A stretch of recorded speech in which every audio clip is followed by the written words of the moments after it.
A ver, ¿alguna vez nos hemos parado a pensar qué hay de verdad en ese filete que tenemos en el plato o en esa rodaja de salmón?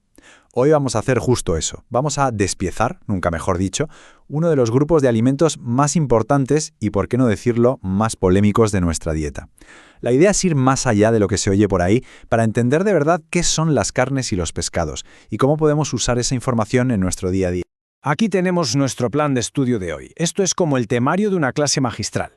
Empezaremos con una visión general, para que todos partamos de la misma base. Luego nos meteremos de lleno en qué es la carne, qué nos aporta, qué pasa con sus derivados.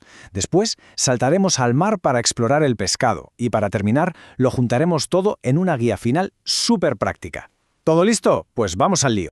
Vale, para empezar es súper importante entender por qué este grupo de alimentos es tan fundamental. Antes de hablar de si un corte es mejor que otro o de qué pescado elegir, hay que comprender que son literalmente los cimientos sobre los que nuestro cuerpo se construye y se mantiene en pie. Y aquí los tenemos, los protagonistas del grupo. Si tuvieran algo en común, una característica que los define a todos, sería la proteína. Y no una proteína cualquiera, sino una de altísima calidad. Es la materia prima que nuestro organismo usa para todo, para construir, para reparar, para funcionar.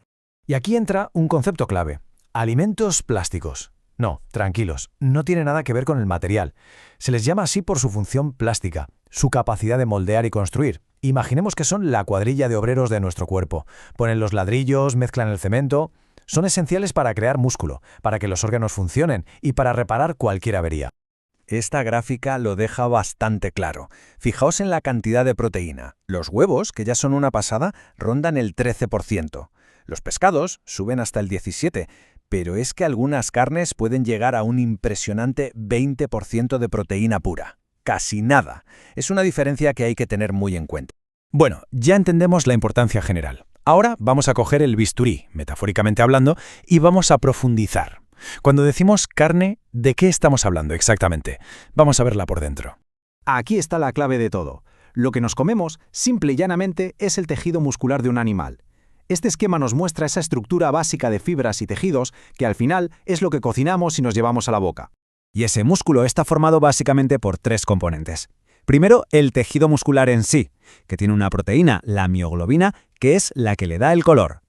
Luego está el tejido conjuntivo, que es rico en colágeno y es el responsable de que un corte sea súper tierno o duro como una piedra.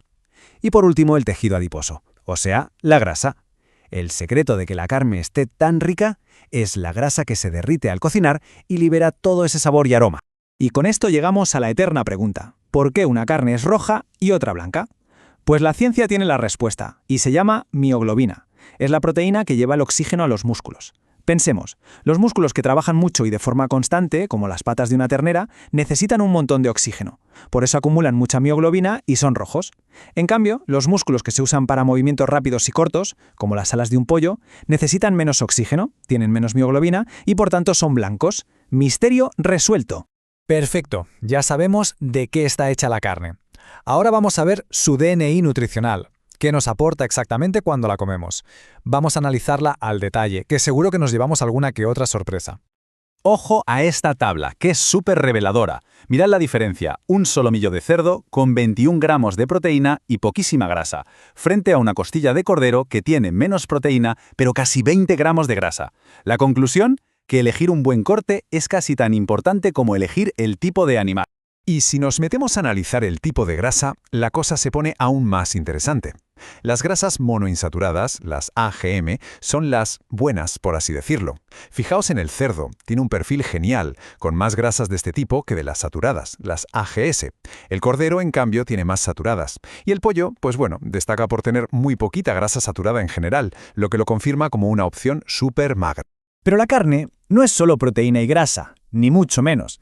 Es una verdadera mina de micronutrientes. Es la mejor fuente que existe de hierro hemo, que es el tipo de hierro que nuestro cuerpo absorbe más fácilmente. Y sobre todo, es fundamental para conseguir la vitamina B12, que es vital para nuestro sistema nervioso y que es casi imposible de encontrar en el mundo vegetal.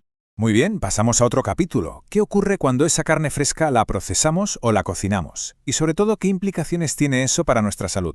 Porque el mundo de la carne va mucho más allá del filete a la plancha. Aquí tenemos una de esas distinciones que a veces nos lían en el supermercado. Por un lado, los embutidos, como un chorizo o un salchichón. Estos se curan y se secan, pero no se cocinan con calor. Por otro lado, los fiambres, como el jamón de York o la mortadela, que sí que han pasado por un proceso de cocción. Es una diferencia clave en cómo se elabora. ¿Y en la cocina qué? Pues la forma de cocinarlo cambia todo. Los métodos secos, como hacer algo a la plancha o al horno, crean esa costra doradita que intensifica un montón el sabor. Los métodos húmedos, como un buen guiso o un estofado, son geniales para ablandar las carnes más duras. Pero ojo, un pequeño truco. Las vitaminas del grupo B se van con el agua, así que si hacemos un guiso, hay que aprovechar ese caldo. Y ahora vamos a meternos en el jardín, la pregunta del millón que rodea el consumo de carne. ¿Es verdad que hay una relación con ciertas enfermedades?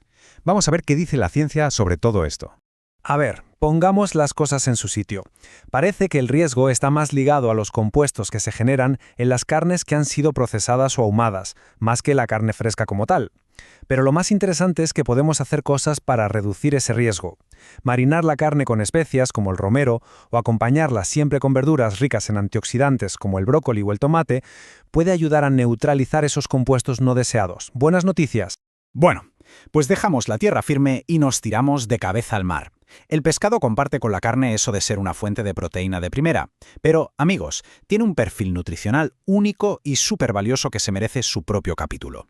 La manera más sencilla de clasificar el pescado es por su cantidad de grasa. Por un lado tenemos los pescados magros o blancos, que son súper ligeros. Luego los semigrasos, que están ahí en medio. Y finalmente los pescados azules o grasos, que son los más ricos en los famosos y valiosísimos ácidos grasos omega 3.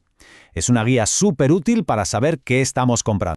Y es que aquí es donde el pescado de verdad saca pecho. Esos ácidos grasos omega 3 son oro puro para nuestro cerebro y nuestro corazón. Además, es de las pocas fuentes naturales potentes de vitamina D que tenemos en la dieta. Nos aporta minerales como el yodo y el selenio. Y un dato genial. Si nos comemos pescados pequeños con sus espinas, como unas sardinillas en lata, estamos metiendo una dosis de calcio increíble. Esta frase es para leerla 2 veces. Es un resumen brutal de lo que dice la ciencia. Consumir pescado de forma habitual no es que sea bueno, es que está directamente relacionado con una menor probabilidad de sufrir muchísimas de las enfermedades más comunes de hoy en día. El mensaje es potentísimo. Muy bien, hemos destripado la carne, hemos navegado por el mundo del pescado. Ahora, en este último tramo, vamos a unir todas las piezas de este puzzle y a convertirlas en consejos prácticos, en cosas que podamos aplicar desde ya. Y aquí está la chuleta final, las recomendaciones prácticas. En total, se aconseja consumir entre 2 y 4 raciones de carne a la semana. Dentro de esas, hay que darle prioridad a la carne blanca y no pasarnos de 2 raciones de carne roja. Pero la idea de fondo es esta, que nuestra dieta se base sobre todo en vegetales y que la carne y el pescado sean un complemento de calidad, pero siempre con moderación. Y cerramos con una pregunta para que nos la llevemos a casa. Después de todo este viaje de entender su estructura, su nutrición, sus luces y sus sombras, ¿cambia en algo nuestra forma de ver estos alimentos? ¿Qué pequeño cambio podemos hacer a partir de ahora en nuestro plato para que sea un poco más consciente, un poco más informado? Esperamos que todo este análisis haya servido de ayuda. Gracias por acompañarnos.